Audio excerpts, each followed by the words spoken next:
नमस्कार दोस्तों, कैसे हो आप सभी। आशा करता हूं कि आप सभी कुशल होंगे। कल हमारी पाश्चात्य राजनीतिक विचारक की क्लास का पहला दिन था, जिसमें हमने प्लेटो के बारे में जाना, उनके जीवन के बारे में जाना, किस प्रकार से सुकरात की मृत्यु का उनके जीवन शैली पर, उनके विचारधारा पर किस प्रकार से प्रभाव पड़ा।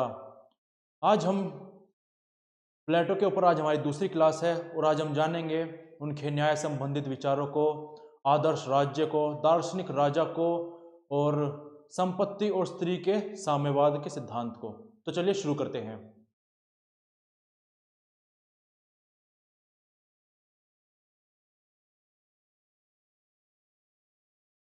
कल हमने देखा कि किस प्रकार से प्लेटो एक मान्यता के साथ चलते हैं कि राज्य जीवन की आवश्यकताओं की पूर्ति के लिए अस्तित्व में आया और सदजीवन के लिए बना रहा, कंटिन्यू हो गया, चलता रहा और अब भी चल रहा है। और ऐसे में प्लेटो कहते हैं कि ठीक है, आवश्यकताओं की पूर्ति के लिए अस्तित्व में आए, ये तो समझ में आ रहा है, ये तो दिख भी रहा है कि सभी लोग आपस में मिलजुल कर एक दूसरे के साथ मिलकर काम कर रहे हैं और जीवन चल रहा है। लेकिन सदजीवन तो हमें होता हुआ दिख नहीं रहा है। स्टेट भी है लेकिन सदजीवन तो है नहीं, गुड लाइफ तो है नहीं। तो ऐसा क्यों नहीं है? तो इसी के विचार पर आगे प्लेटो सोचते हैं कि क्या चीज़ें मिस हो रही हैं राज्य में से। तो वे आगे ध्यान देते हैं न्याय के सिद्धांत पर। तो अगर प्लेटो के समय की हम बात करें तो प्लेटो से पूर्व न्याय के प्रचलित सिद्धांत जो थे, पहला था परंपरागत, दूसरा क्रांतिकारी, तीसरा कार्य कारण। जो परंपरागत विचारों से चलते हैं न्याय के, उसमें आते हैं सेफालस, पोलीमार्कस, क्रांतिकारी में थ्रेसिमैकस और कार्य कारण में ग्लाउकोन। आगे हम देखेंगे ये कौन कौन व्यक्ति हैं और जब हम आगे चर्चा करेंगे इनके बारे में तो हमें समझ में आ जाएगा कि हाँ, परंपरागत में क्या कहा गया है, क्रांतिकारी विचार में क्या कहा गया है और कार्य कारण में क्या कहा गया है।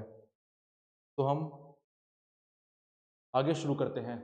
तो ये बात जो आगे चर्चा होगी, ये बुक प्लेटो की बुक रिपब्लिक में की गई है, जहाँ पर मुख्य वक्ता के रूप में सुकरात हैं और अपने शिष्यों से बातें कर रहे हैं, वाद विवाद कर रहे हैं, किसको लेकर? न्याय को लेकर, कि न्याय क्या है, क्या होना चाहिए। उस पर सुकरात के शिष्य जो हैं अपना उत्तर देते हैं, अपनी समझ को व्यक्त करते हैं कि इस प्रकार से न्याय है और ऐसे ऐसे चीज़ें होती है। तो हम शुरू करते हैं। तो ये चर्चा हो रही है सेफालस के घर पे।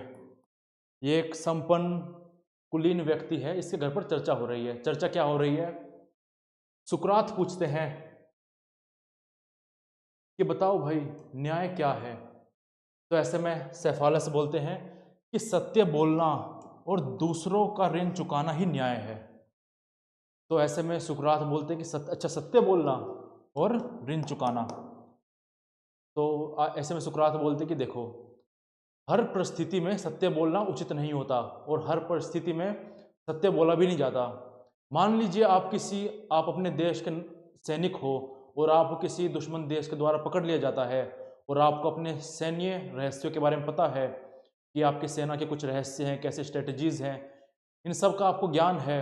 और ऐसे में अगर वे आपसे पूछते हैं, आप पर दबाव डालते हैं कि बताओ अपने रहस्य को, बताओ अपने राज्य के रहस्य को, और आप बोलते हो कि हाँ मैं बता देता हूँ क्योंकि मैं तो सत्यवादी हूँ, मैं तो सच बोलता हूँ, तो क्या ये उचित होगा?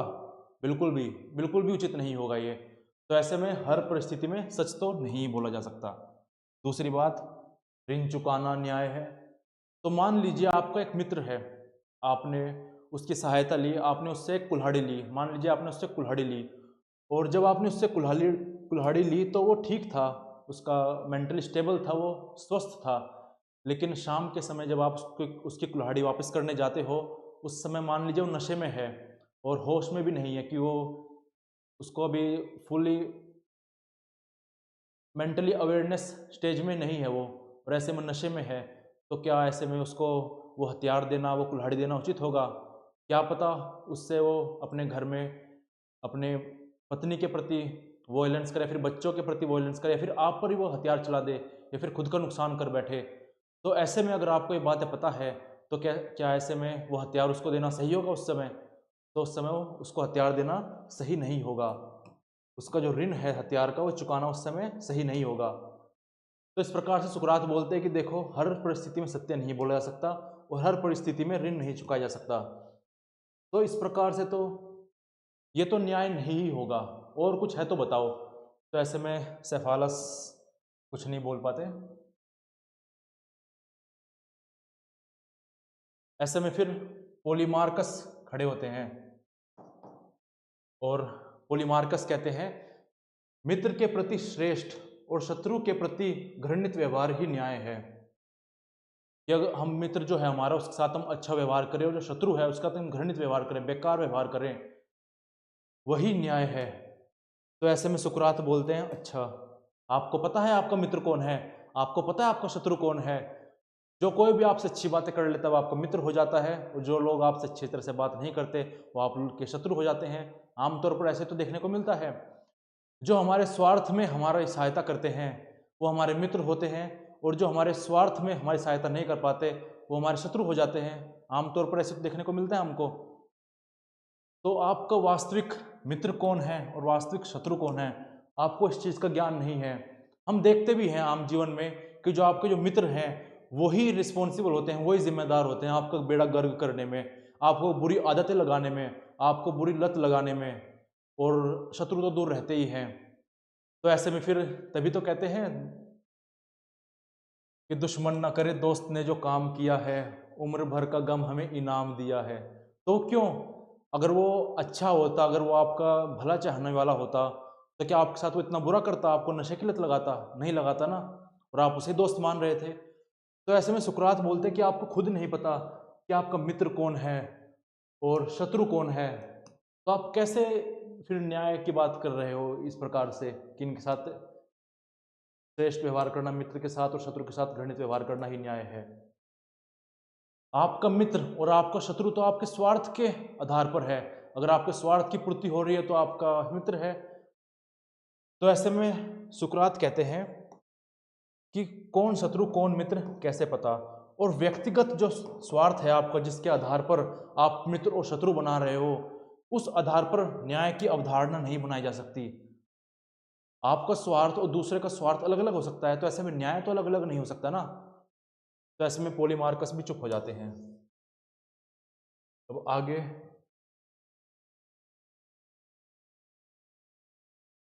आगे आते थ्रेसिमैकस। ये थोड़े क्रांतिकारी टाइप हैं। क्रांतिकार विचार को यही आगे रखते हैं न्याय के। वो जो पहले हमने दो देखे वो तो परंपरागत वाले थे। तो ये क्या बोलते हैं, न्याय शक्तिशाली के हित का साधन है। तो ऐसे में अरस्तु बोलते कि थोड़ा इलेबोरेट करोगे, मतलब तुम कहना क्या चाहते हो शक्तिशाली के हित का साधन है। तो जैसे हम इंग्लिश में पढ़ते हैं, माइट इज राइट।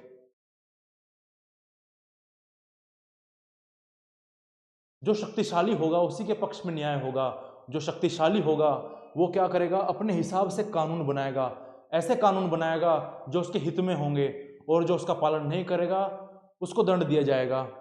तो ऐसे में जो व्यवस्था है वो हितों के, जो शक्तिशाली हैं उनके हित को साकार कर रही है। अगर हम उदाहरण के रूप में देखें, हम जानते हैं कि वर्ल्ड वॉर सेकंड के बाद यूनाइटेड स्टेट्स ऑफ अमेरिका किस तरह से शक्तिशाली देश बनकर उभरा, और उसके बाद जो यूनाइटेड नेशंस बना, संयुक्त राष्ट्र, और वर्ल्ड ट्रेड ऑर्गेनाइजेशन, जो अंतर्राष्ट्रीय जो इंस्टीट्यूशंस बने, उनमें हम देखते हैं ऐसी ही नीति हैं, ऐसे ही कानून हैं जो वेस्टर्न कंट्रीज़ को फ़ायदा पहुंचाते हो, यूएसए को फ़ायदा पहुंचाते हो, चाहे वो फिर आईएमएफ हो, वर्ल्ड बैंक हो, डब्ल्यूटी हो, कोई भी हो। तो क्या हो रहा है, यूएसए शक्तिशाली है, तो जो कानून बनाए गए ये सभी यूएसए के हित को साध रहे हैं। तो ऐसे में पोलीमार्कस बोलते कि देखो यही न्याय है। तो ऐसे में अरस्तु सोचते हैं कि क्या यही न्याय है, शक्तिशाली अपने हिसाब से कानून बना रहा है, लेकिन उससे हो क्या रहा है, यूएसए ने जो कानून बना रखे हैं नेशनल इंटरनेशनल इंस्टीट्यूशंस में, उससे अफ्रीकन कंट्रीज को कितना नुकसान हो रहा है, वो कितने गर्द में जा रही हैं, उनके ऊपर कर्ज बढ़ता ही जा रहा है, किस तरह से डेवलपिंग कंट्रीज को नुकसान हो रहा है, फिर इतना डेवलपमेंट नहीं आ पा रहा है जितना यूनाइटेड स्टेट्स ऑफ अमेरिका और इसके जो मित्र मुल्क हैं इनको पहुंच रहा है। तो ये तो न्याय नहीं हो सकता, यहाँ पर तो शक्तिशाली को ही फायदा हो रहा है, जो जन सामान्य है उनका क्या, उनके बारे में तो कोई विचार नहीं हो रहा है। तो ऐसे में ये भी न्याय नहीं होगा। तो ऐसे में बोलते हैं कि न्याय शक्तिशाली के स्वार्थ में नहीं है। न्याय लोक कल्याण का साधन हो सकता है लेकिन शक्तिशाली के स्वार्थ का नहीं, ऐसा सुकरात बोलते हैं। तो आगे बढ़ते हैं हम, आगे आते हैं ग्लाउकन। ये थोड़े बेचारे परेशान से हैं, दिख रहा है हमें। तो ये कहते हैं न्याय भय का शिशु है। तो अब ये बात भी सुकरात को कुछ खास समझ में नहीं आती। वो बोलते भाई थोड़ा इलेबोरेट करो, आपका मतलब क्या है। तो ऐसे में ग्लाउकन कहते हैं कि देखो, न्याय कब स्थापित होता है। ये कहते हैं व्यक्ति जो है भय के कारण ही कानून का पालन करता है और उसके बाद ही न्याय की स्थापना होती है। तो ऐसे में सुकरात बोलते हैं कि थोड़ा और इलेबोरेट कीजिए। तो ऐसे में ग्लाउकन बोलते हैं, देखिए समाज में काफी लोग रहते हैं,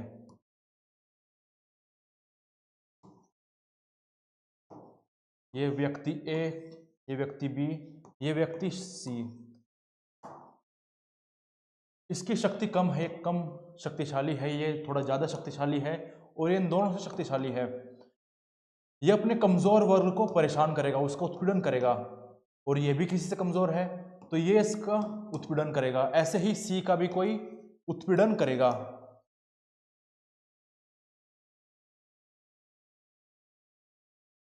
तो एक प्रकार से देखें तो सबका उत्पीड़न हो रहा है। जो जिसके पास ज़्यादा शक्ति है वो छोटे शक्ति वाले का उत्पीड़न कर रहा है, जो उससे कमज़ोर है वो आगे अपने छोटे लोगों का उत्पीड़न कर रहा है। तो ऐसे ही चल रहा है। तो ऐसा उत्पीड़न ना हो तो इसलिए लोगों ने कानून व्यवस्था बनाई, एक बड़ा कानून बनाया जिसके अंतर्गत सभी वर्गों को रख दिया गया।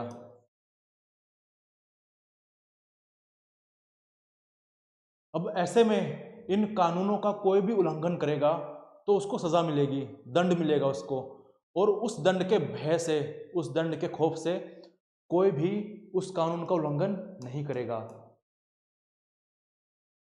तो ये भय जो है यही न्याय की स्थापना करेगा। इसी भय से कोई एक दूसरे का उत्पीड़न नहीं करेगा, कोई एक दूसरे को मारेगा नहीं, क्योंकि यहाँ पर कानून का भय आ गया। तो इसी को ग्लाउकन न्याय कहते हैं कि वो भय है जो न्याय की स्थापना कर रहा है। अब अरस्तु विचार करते हैं इस पर कि भय भय तो बाहरी होता है और न्याय का पालन भय से नहीं होता। व्यक्ति न्याय का पालन भय से नहीं, स्वभाव से करता है। ये व्यक्ति के स्वभाव में ही है कि वो न्याय का पालन करे, वो खुद न्याय का पालन करना चाहता है, वो भय से पालन नहीं करता। यहाँ पर सुकरात एक और बात कहते हैं कि जो न्याय होता है वो आंतरिक होता है, अंदर से आता है, लेकिन आप जो भय की बात कर रहे हो तो बाहरी है। ये तो बाहर कोई वस्तु है, बाहर कोई चीज़ है, उससे भय उत्पन्न होगा। वो आप में से काफ़ी बोल सकते हैं कि भय तो हमें ऐसे हमारे अंदर कुछ चीज़ें बैठ जाती हैं इन्हीं चीज़ों को लेकर, उससे भी होता है। तो है तो ये बाहर की चीज़ों से ही भय ना, जो हमारे अंदर बैठ चुका है। तो बोलते कि न्याय तो आंतरिक होता है, बाहरी नहीं होता। तो ऐसे में पूछा गया। अच्छा, यहाँ पर देखिए, आप इस बात को ध्यान रखिए कि जो बातें हुई, जो सुकरात ने कही, वो कह प्लेटो ही रहे हैं, क्योंकि बुक जो ग्रंथ है रिपब्लिक वो प्लेटो ने लिखा है, और प्लेटो ने अपने ग्रंथ रिपब्लिक में मुख्य वक्ता के रूप में सुकरात को रखा है। तो ठीक है, सुकरात चर्चा कर रहे हैं, बोल सुकरात रहे हैं, लेकिन शब्द किनके हैं? प्लेटो के हैं। तो आगे इनसे पूछा गया कि ठीक है, आप क्या समझते हो न्याय से। तो ये बोलते हैं कि न्याय, अगर न्याय होता है तो राज्य सही दिशा में काम करता है, राज्य सही दिशा में चलता है, उन्नति की तरफ चलता है, और वो राज्य न्यायपूर्ण राज्य होता है। और अगर आपको समझना है न्यायपूर्ण राज्य क्या है तो आपको समझना पड़ेगा राज्य की प्रकृति को, राज्य की प्रकृति को समझना होगा। और राज्य की प्रकृति को समझने के लिए आपको व्यक्ति की प्रकृति को समझना होगा। और व्यक्ति की प्रकृति को क्यों समझना होगा? क्योंकि प्लेटो कहते हैं, प्लेटो मानते हैं कि राज्य जो है व्यक्ति का ही विराट स्वरूप है। ऐसा नहीं है कि राज्य और व्यक्ति में कोई संबंध नहीं है। जो राज्य है वो व्यक्ति का विराट स्वरूप है। अब ये कैसे समझ सकते हैं, आगे एक और स्टेटमेंट है, उसको हम देख लेते हैं पहले। आगे प्लेटो कहते हैं कि राज्य उन लोगों के मस्तिष्क और चरित्र का परिणाम है जो उसमें निवास करते हैं। मतलब राज्य ऐसा ही होगा जैसे उसमें लोग रहते हैं, उससे भिन्न नहीं होगा। जैसे यहाँ पर दिखा रखा है, ये मानव है और ये राज्य है, ये इसी का ही विराट स्वरूप है। अब ये किस प्रकार से है, देखिए, अगर उदाहरण के रूप में देखें इस समय में, आज के समय में, तो अगर हम अमेरिका की बात करें तो क्या अमेरिका जिन ऊंचाइयों पर आज है, जैसी ताकतों बनकर बैठा हुआ है, क्या वो इस वजह से है कि वहाँ पर ऊंची ऊंची बिल्डिंगें हैं, चौड़ी सड़कें हैं, उनके पास टैंक हैं, ये बात है। लेकिन उसके पीछे क्या है, उसके पीछे है वहाँ के लोग, जिन्होंने ऐसी व्यवस्था बनाई, जिन्होंने ऐसी व्यवस्था को कायम रखा। तो उनके विचार, उनकी व्यवस्था जो वहाँ के लोगों ने बनाई, उसी का परिणाम है कि अमेरिका जो है आज इतना शक्तिशाली देश है। हम भारत की बात कर ले, भारत में हमें कैसी व्यवस्था देखने को मिलती है? क्या वो इस वजह से है कि यहाँ पर सड़कें नहीं हैं? क्या इस वजह से यहाँ पर गुरुकुल थे? अंग्रेजों ने तो सब कुछ खत्म कर दिया था यहाँ पर, लेकिन फिर भी हम उसी रास्ते पर चल पड़े हैं जो हमारे समृद्धि का रास्ता था। क्यों? व्यक्तियों की वजह से। वहाँ पर जो लोग रह रहे हैं, भारत में जो लोग रह रहे हैं, उनकी वजह से वो फिर से अपनी संस्कृति की तरफ लौट रहे हैं, वो फिर से अपने देश को समृद्ध बनाने की राह पर चल पड़े हैं अपने हिसाब से। तो किसकी वजह से हो रहा है ये? जो राज्य में लोग रह रहे हैं उनकी वजह से हो रहा है। तो राज्य कुछ नहीं है अलग से, राज्य एक इंडिविजुअल का, एक व्यक्ति का विराट स्वरूप है। जैसे ये मानव हो गया और ये राज्य हो गया।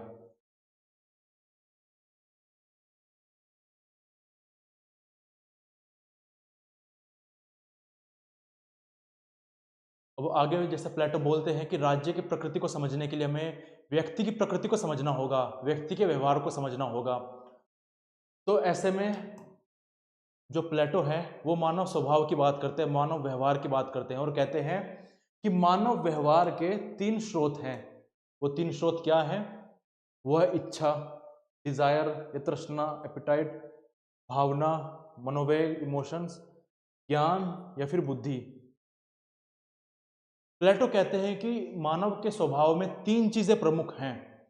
एक तो इच्छा, कुछ करने की इच्छा, एक उसमें इमोशंस जो होते हैं, एक ज्ञान, उसमें विवेक, बुद्धि, ये सब चीजें।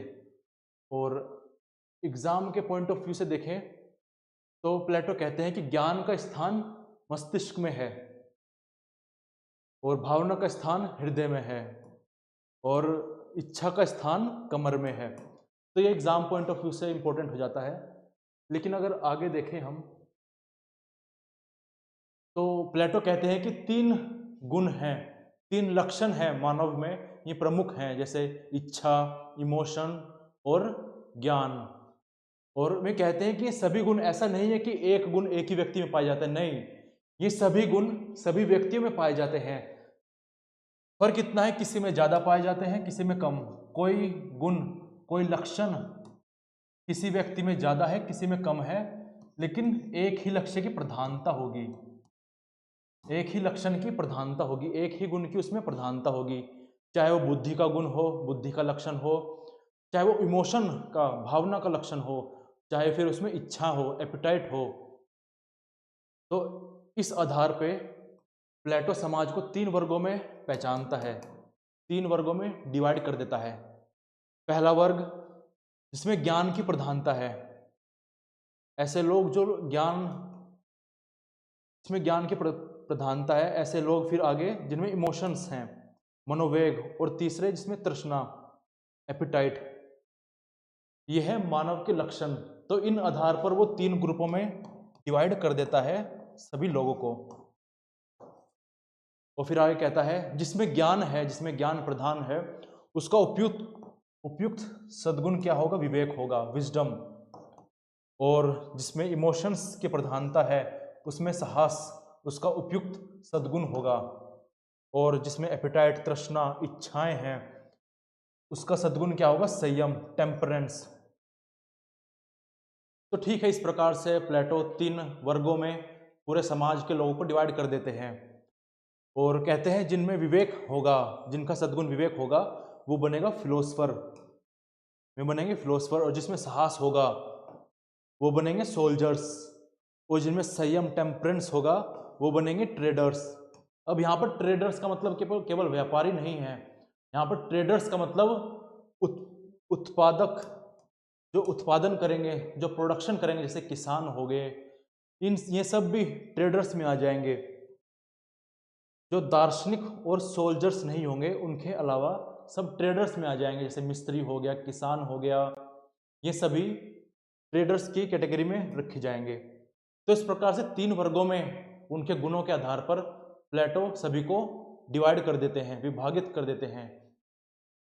और ऐसे में प्लेटो एक और बात कहते हैं कि जो फिलोसफर्स होंगे, जिनमें ज्ञान, जिनमें विवेक की प्रधानता होगी, उन्हें सोल ऑफ गोल्ड कहा जाएगा। और जिनमें करेज होगा, जो सैनिक बनेंगे, वो सोल ऑफ सिल्वर। और जो व्यापारी बनेंगे, जो ट्रेडर बनेंगे, जो प्रोड्यूसर बनेंगे, सोल ऑफ कॉपर उनको कहा जाएगा।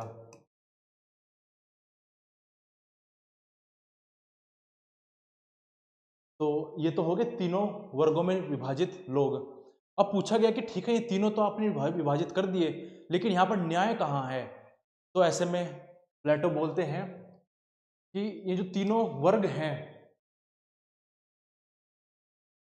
ये सभी अपना अपना काम करेंगे, और इन तीनों को साथ लेकर जो चलेगा, इन तीनों को एक ऐसे सांचे में जो ढालेगा, जो एक आदर्श राज्य होगा, जो एक आदर्श राज्य होगा। तो कौन ढालेगा इन सभी को एक आदर्श राज्य के सांचे में? वो होगा न्याय। न्याय इन सभी तीनों गुण के वर्गों को पकड़ के रखेगा। तो इसलिए कहा भी गया है प्लेटो के द्वारा कि न्याय ऐसा सद्गुण होगा जो अन्य 3 सद्गुणों विवेक, साहस, संयम, जिन्हें विजडम, करेज और एपिटाइट कहते हैं, को सही जगह स्थापित करके उन्हें आदर्श समाज के सांचे में ढाल देता है। ठीक है, तो न्याय की ये भूमिका है। और न्याय जो होगा वो सर्वोत्तम गुण होगा, और इस प्रकार से न्याय जो है वो चौथा गुण बन जाएगा। 3 गुण हमने देखे, जिसमें पहला विजडम है, विवेक, साहस, करेज, टेम्परेंस, संयम, और चौथा गुण क्या है? जस्टिस, न्याय। तो इस प्रकार से जो प्लेटो है वो न्याय की बात को आगे रखते हैं कि न्याय इस प्रकार से होता है राज्य में। और आगे प्लेटो एक और बात कहते हैं कि जो 3 वर्ग होंगे ये किस प्रकार से काम करेंगे। जो ट्रेडर्स होंगे, जो उत्पादक वर्ग होगा, ये क्या करेगा? ये प्रोडक्शन का काम करेगा। ये किसी भी आवश्यक वस्तु की कमी राज्य में महसूस नहीं होने देगा, चाहे वो खाने पीने की हो, चाहे वस्त्रों की हो, चाहे शस्त्रों की हो। ये सभी की पूर्ति जो है उत्पादक वर्ग करेगा। सैनिक वर्ग क्या करेगा? ये पूरे राज्य को सुरक्षा देगा, बाहरी ताकतों से, अंदर कोई परेशानी ना हो, उन सभी चीजों से सैनिक वर्ग सुरक्षा देगा। दार्शनिक वर्ग क्या करेगा? दार्शनिक वर्ग मार्गदर्शन देगा। यह राज्य को समृद्धि की तरफ ले जाएगा, राज्य के हित के बारे में सोचेगा, लोगों के हित के बारे में सोचेगा, इस विषय पर विचार करेगा कि और कैसे लोगों की जीवन शैली को बेहतर बनाया जा सकता हो। तो हमने समझ लिया कि हाँ, ये प्रोडक्शन का काम करेगा, ये किस चीज़ की कमी लगने नहीं देगा राज्य में, ये सुरक्षा काम करेगा, और दार्शनिक वर्ग पूरे राज्य को आगे लेकर चलेगा। और इन तीनों वर्गों में एक सामंजस्य, कोऑपरेशन कौन बनाकर रखेगा? न्याय, जो कि प्लेटो के राज्य का चौथा सद्गुण होगा।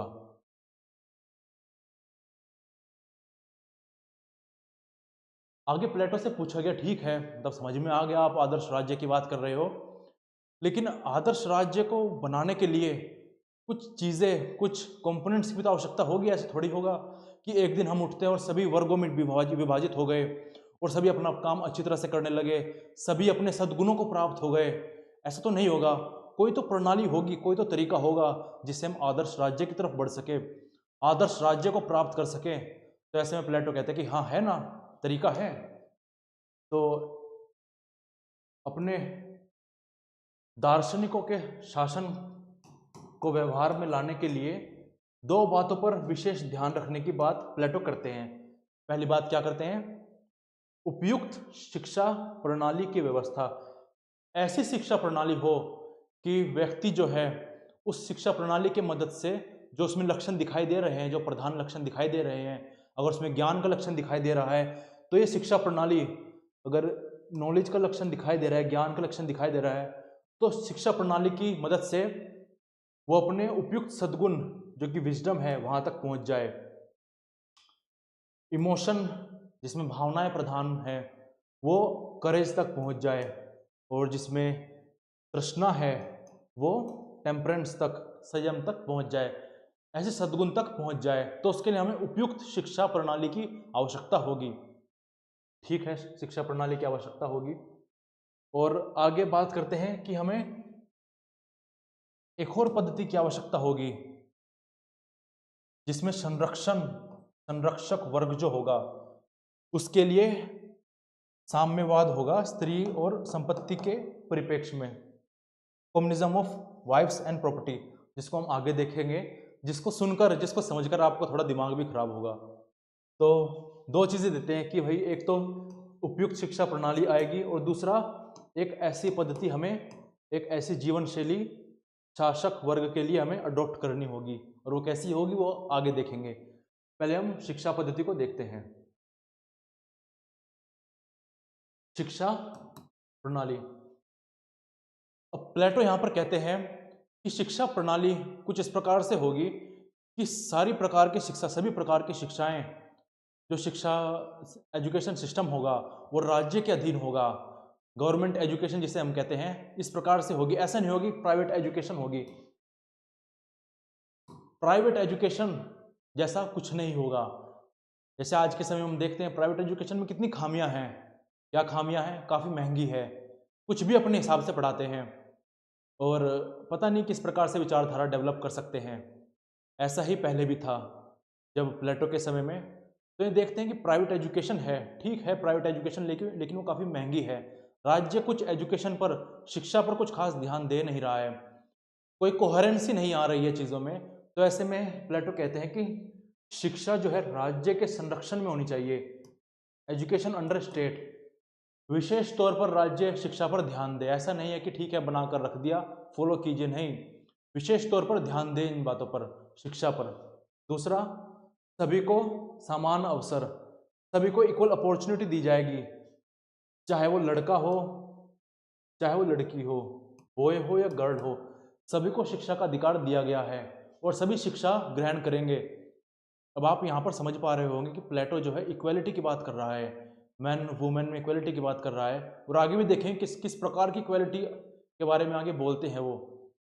तो यहाँ पर इक्वलिटी की बात कर रहे हैं कि सभी को समान अवसर प्रदान होंगे एजुकेशन के।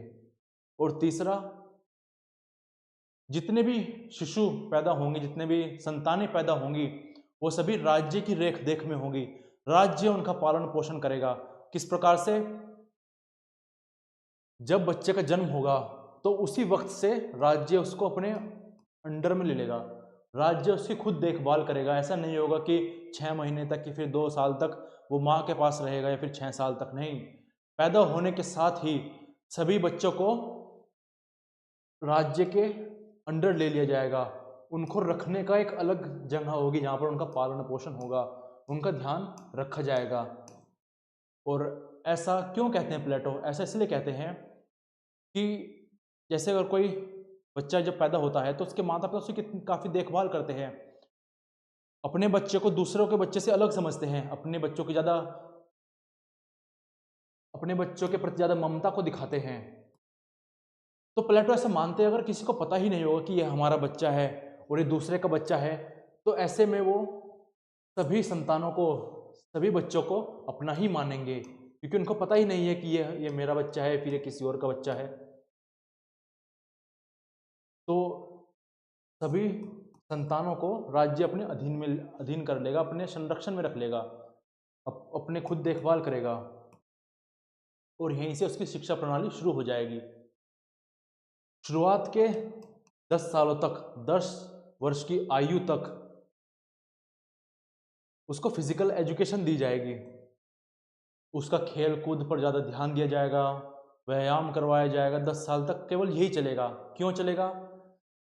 जिससे उसके स्वास्थ्य की सुदृढ़ नींव रखी जा सके, वो काफ़ी हेल्दी हो, उसको औषधियों की, इलाज की, बीमार भी ना हो वो, तो ऐसा वो बन सके कि आगे जाकर ऐसा ना हो कि बीमार पड़े।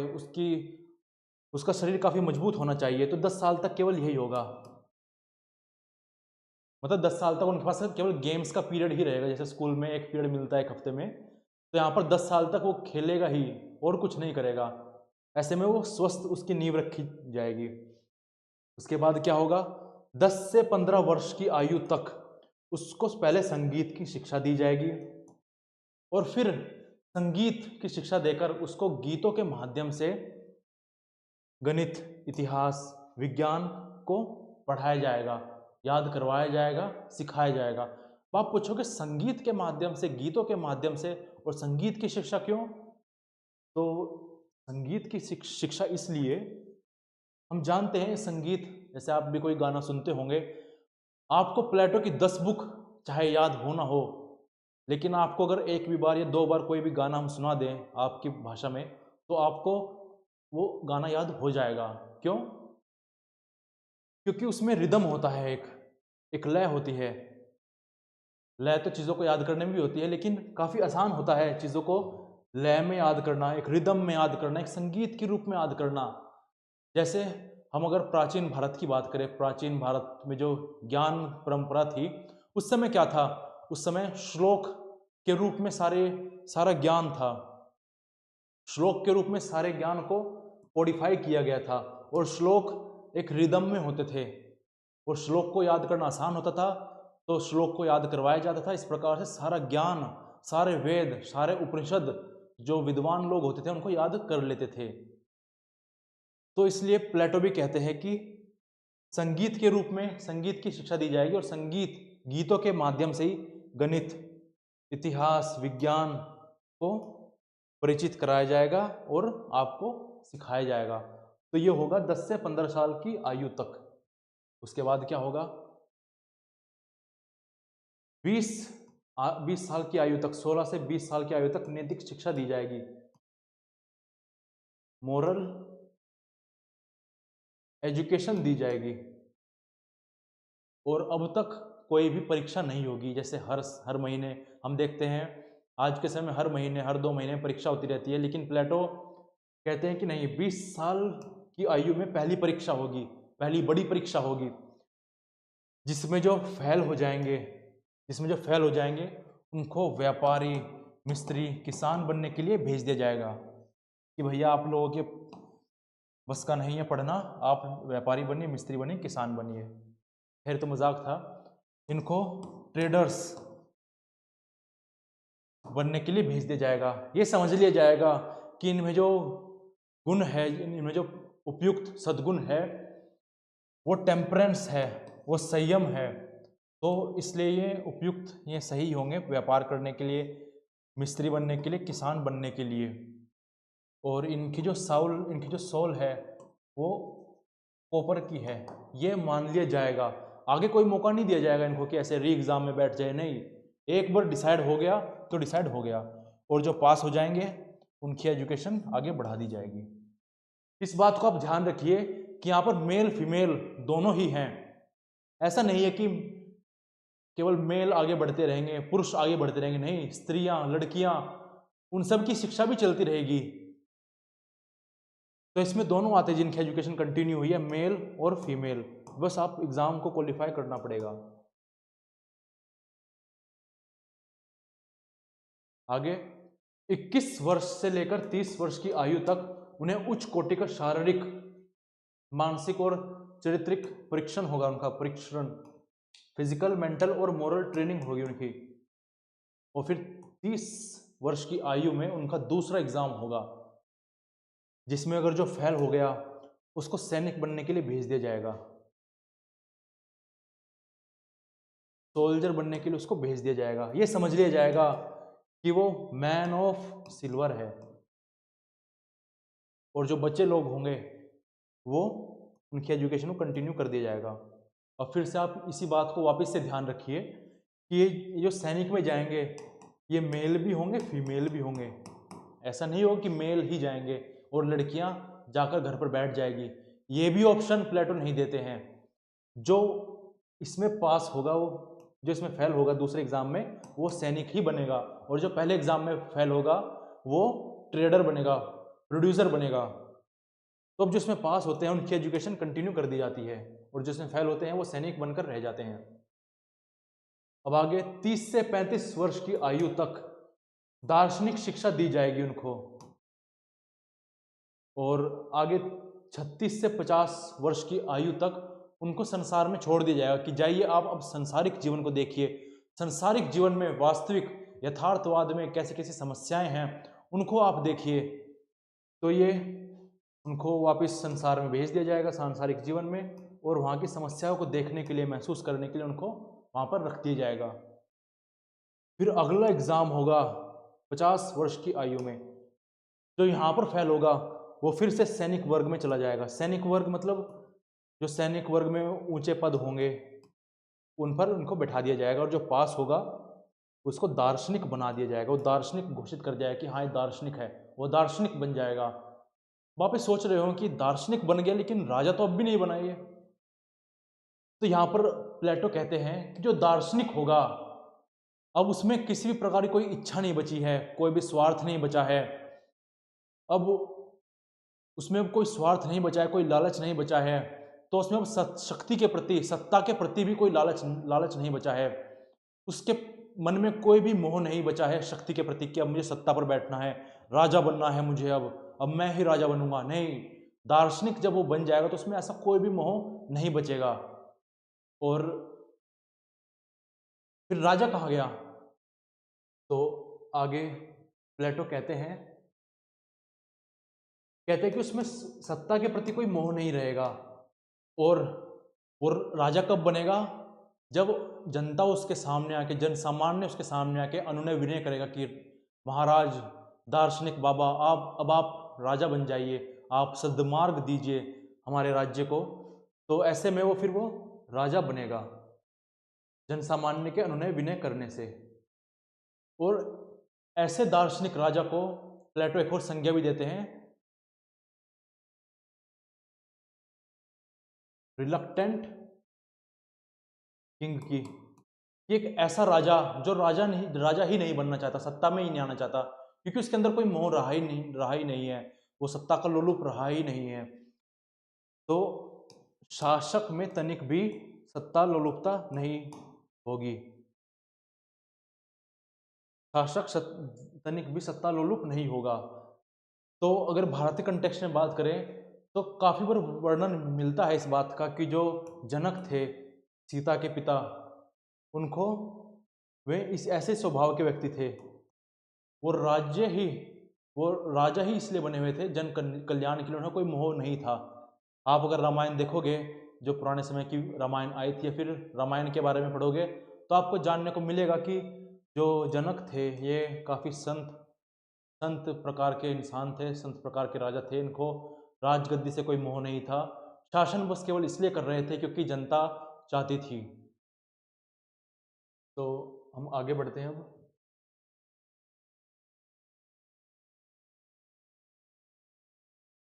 अब आगे ये बोला गया प्लेटो को, ठीक है आपने काफ़ी अच्छी शिक्षा प्रणाली दी है, शिक्षा पद्धति दी है, जिसके अनुसार अगर चला जाए तो हाँ, हमें एक ऐसा व्यक्ति मिल जाएगा और ऐसे लोग मिल जाएंगे जो सैनिक होंगे अच्छे, और एक दार्शनिक राजा होंगे। लेकिन आप कुछ चीज़ें भूल रहे हो।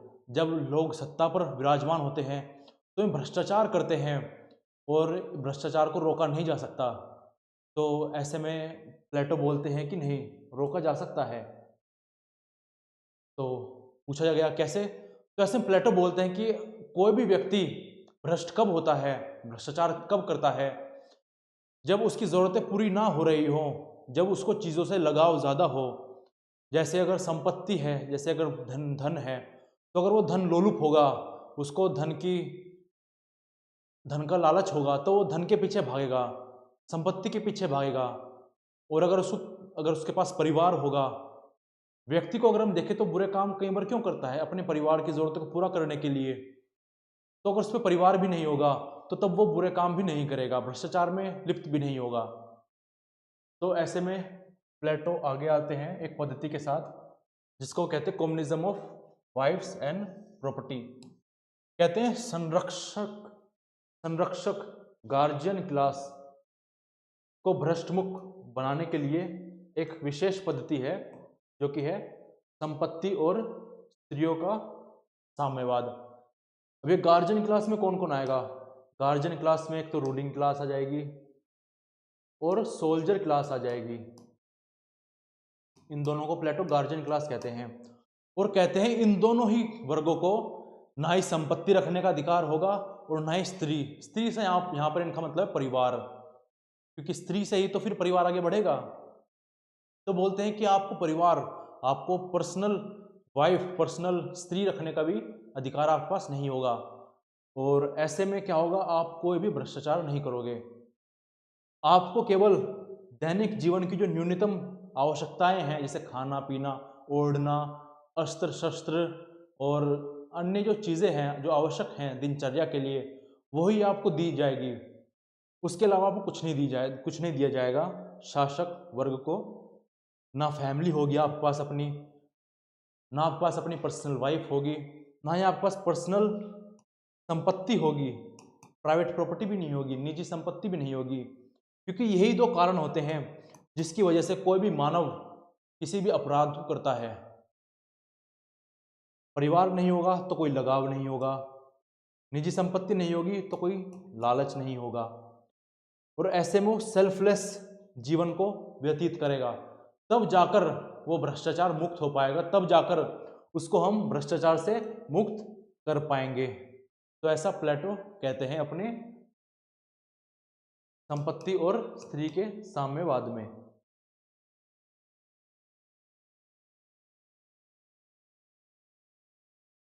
और प्लेटो ऐसा मानते भी हैं कि देखो अब वो दार्शनिक बन चुका है, अब उसको तो कोई मोह बचा ही नहीं है, तो उसको संपत्ति, परिवार, ये सब चीज़ें तो होनी भी नहीं चाहिए।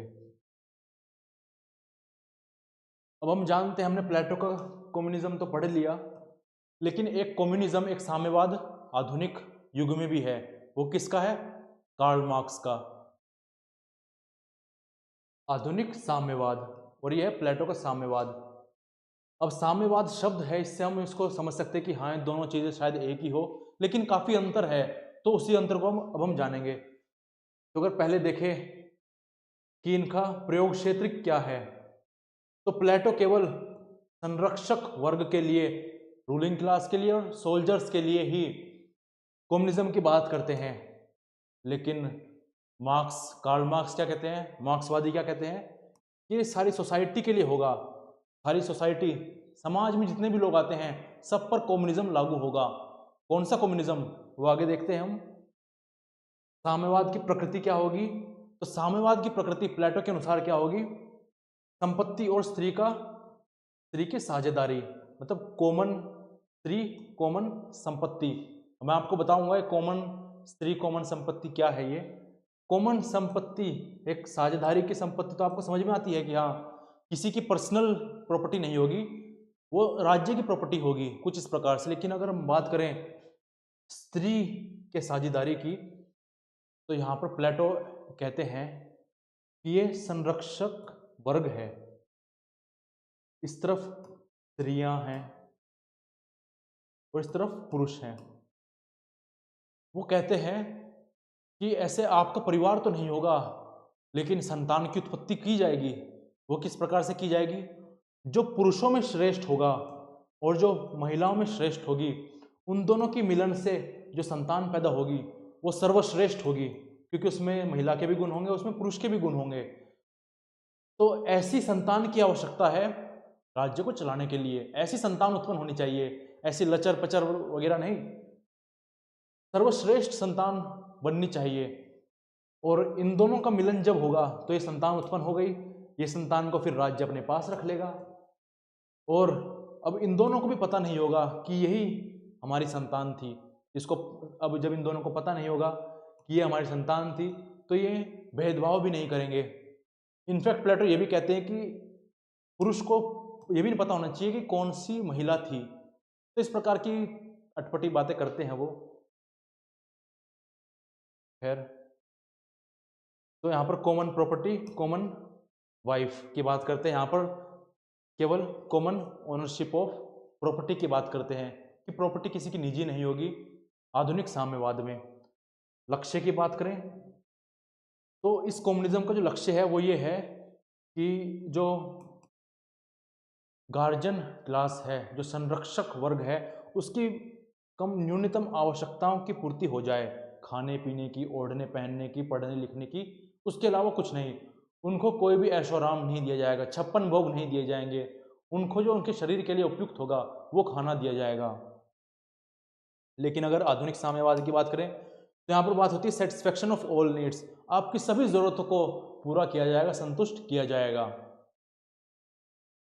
फिलोसफिकल बेस की बात करें तो प्लेटो का जो साम्यवाद है वो नैतिक मूल्यों पर आधारित है, लेकिन आधुनिक साम्यवाद जो है भौतिक संतुष्टि पर आधारित है, भौतिक संतुष्टि की बात करता है।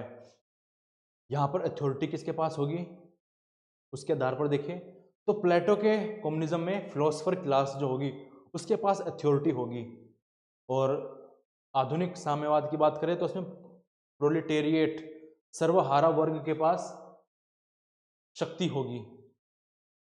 आपके मन में एक प्रश्न ये भी आ सकता है कि ठीक है, जब 50 साल के बाद जो एग्जाम होगा उसमें जो लोग पास होंगे वो दार्शनिक बनेंगे और वो दार्शनिक फिर राजा बनेगा। तो ऐसे में आपके मन में एक प्रश्न आ सकता है कि काफी सारे लोग होंगे जो दार्शनिक बनेंगे, क्या वे सभी फिर राजा बनेंगे? तो ऐसा नहीं। वो क्यों नहीं? क्योंकि हम जानते हैं, प्लेटो कहते हैं कि ये सभी राज्य के प्रति, सत्ता के प्रति इनमें कोई लोलुपता नहीं होगी, सत्ता इनको नहीं चाहिए। तो ऐसे में इनमें से जिनको भी जनता उपयुक्त समझेगी कि दार्शनिक बाबा आप आइए और संभालिए कमान को, तो वो उठकर चला जाएगा कि ठीक है यार, मैं कर देता हूँ, मैं बन जाता हूँ राजा। और इस प्रकार से एक राजा, एक दार्शनिक आगे आएगा शासन करने के लिए।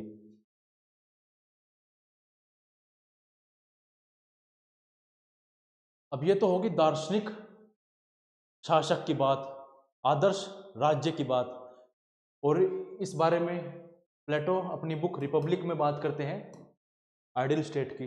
लेकिन हम जानते जब बाद में सिसिली के शासक डियोनिसियस ने उनको बुलाया कि आप आइए सिसिली को आदर्श राज्य बनाइए, और फिर वो सिसिली जाते हैं, वहाँ पर उनके साथ मतभेद हो जाते हैं शासक के साथ। वो शासक को ही सत्ता से हटाने की बात करते हैं कि आपको डियोनिसियस, आपको ही सत्ता से हटना पड़ेगा। ऐसे में वो गुस्से में आकर क्रोधपूर्ण प्लेटो को दंड स्वरूप दास बनाकर उसको बेच देते हैं, गुलाम बनाकर उसको बेच देते हैं। वो तो बाद में ठीक है, भला हुआ प्लेटो के एक मित्र का, जो उनको फिर आज़ाद करके मुक्त कर देते हैं, कि खरीद कर मुक्त कर देते हैं कि जाइए। उसके बाद प्लेटो की आंखें खुलती है, उसको समझ में आ जाता है कि जो मैं बातें कर रहा था वो सारी हवाई बातें थी, उनका वास्तविकता से कोई लेना देना नहीं था। तो ऐसे में फिर वो एक बुक लिखते हैं स्टेट्समैन, जिसमें वो बात करते हैं कि आदर्श राज्य को बनाने में क्या क्या समस्याएं आ रही हैं, क्या क्या समस्याओं को सामना हमें करना पड़ सकता है, और उसके बाद देते हैं कि सर्वोत्तम संभावित राज्य कौन सा होगा। कि ठीक है, हम आदर्श राज्य नहीं बना सकते, कि ठीक है, हमें एक ऐसा व्यक्ति नहीं मिल सकता जो दार्शनिक हो, जो दार्शनिक राजा बन सके, दार्शनिक शासक बन सके। लेकिन हम ये तो कर ही सकते हैं, जो हमारे पास प्रणालियां हैं, जिन प्रणालियों को हम देखते हैं, शासन प्रणालियों को देखते हैं, उनमें से कोई सर्वोत्तम को देख लें, उनके जोड़ मिलाकर कोई एक उत्तम, एक सर्वोत्तम, जो सबसे बढ़िया शासन प्रणाली हो सकती है, उसको उठा लें। ये तो कर ही सकते हैं। तो इसी बात का वर्णन प्लेटो अपनी बुक स्टेट्समैन में देते हैं। वो कहते हैं कि अगर आदर्श शासक मिल जाए हमें, फिर तो बात ही नहीं है कि हम कानून हो, क्योंकि कानून क्या करता है, जो आदर्श शासक है, जो दार्शनिक है, उसके विवेक को सीमित करता है, दबाता है उसके विवेक को, क्योंकि कानून में सभी परिस्थितियों से लड़ने की क्षमता नहीं होती। एक जन सामान्य, एक सामान्य, एक जनरल फिनोमिना, एक जनरल सिचुएशन को डील करने की क्षमता किसी भी कानून में होती है, लेकिन अगर विशेष सिचुएशन की, विशेष परिस्थितियों की अगर हम बात करें तो उसमें कानून कई बार फेल होता हमें दिखता भी है। आज के समय में भी हम जब बात करते हैं तो ऐसा ही होता है। तो ऐसे में अगर दार्शनिक शासक हमें मिलता है तो कानून की तो आवश्यकता है ही नहीं, लेकिन हम एक ऐसे समाज में रहते हैं, एक ऐसे संसार में रहते हैं जहाँ पर सभी प्रणालियाँ अपूर्ण शासन प्रणालियाँ हैं। ऐसे में यहाँ पर जो लोग पाए जाते हैं, जो व्यक्ति पाए जाते हैं, उनमें स्वार्थ होता है, वे इमोशनल होते हैं, वो अपने हित के लिए काम करते हैं, वो भेदभाव भी करते हैं। तो ऐसे में बेहतर होगा कि कानून ही हो, और कानून कैसा हो? लिखित हो। तो आखिर तौर पर कानून की बात कर ही दी प्लेटो ने कि ठीक है, कानून होना चाहिए। वो आगे और भी बातें करेंगे प्लेटो।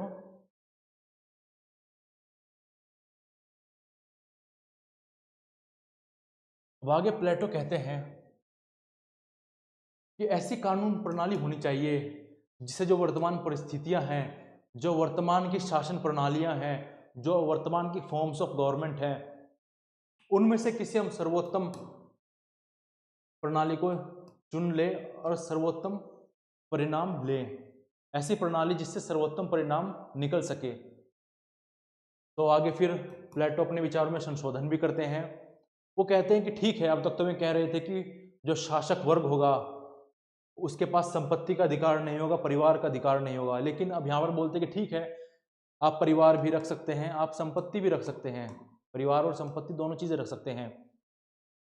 और आगे प्लेटो फिर शासन प्रणालियों को जो उसमें प्रचलित थी उन्हें 3 भागों में, उन्हें 2 आधार पर 3-3 कर उन्हें डिवाइड कर देते हैं। आधार क्या है उनके? आधार है सत्ता में कितने व्यक्ति होंगे। क्या जो राज करने वाले लोग होंगे, क्या एक ही व्यक्ति राज करेगा या फिर कुछ लोग मिलकर राज करेंगे, या फिर पूरा समाज, पूरी जनता मिलकर राज करेगी। तो पहला तो आधार उनका ये है कि सत्ता में कितने व्यक्ति होंगे। दूसरा आधार क्या है उनका कि जो शासक है, चाहे वो एक हो, चाहे वो कुछ हो, चाहे वो बहुत सारे हों, क्या वो कानून से बंधे हुए हैं या फिर वो कानून से नहीं बंधे हुए हैं। तो इन 2 आधारों पर वो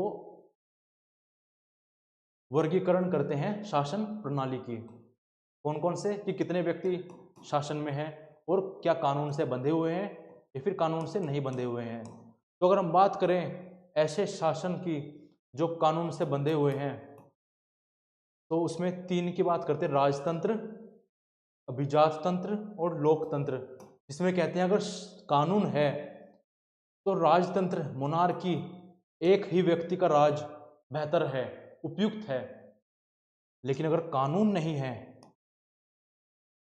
तो लोकतंत्र सबसे अच्छा है, उससे कम अच्छा है गुटतंत्र, और सबसे बेकार है निरंकुशता, टायरनी।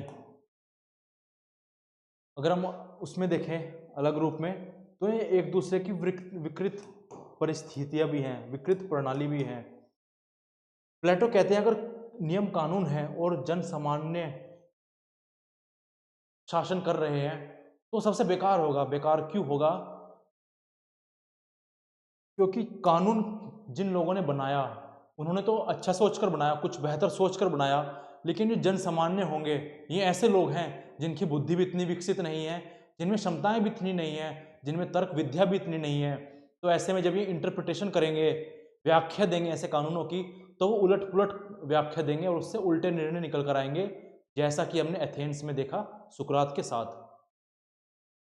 लेकिन अगर कानून नहीं होगा तो ये जो लोकतंत्र में जो लोग हैं ये इतने कड़े फैसले ले ही नहीं पाएंगे, ये छोटे मोटे फैसले लेते रहेंगे, और ऐसे में यही बेहतर होगा अगर कानून नहीं है।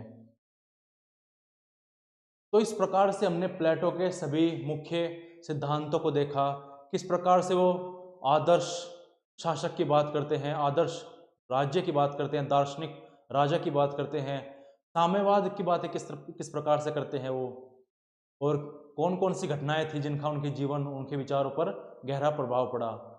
तो हमारी प्लेटो की क्लास यहीं पर ख़त्म होती है।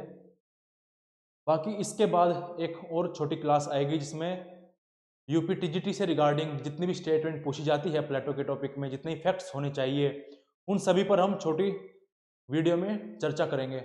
आशा करता हूँ कि आपको ये वीडियो लेक्चर काफ़ी पसंद आया होगा। और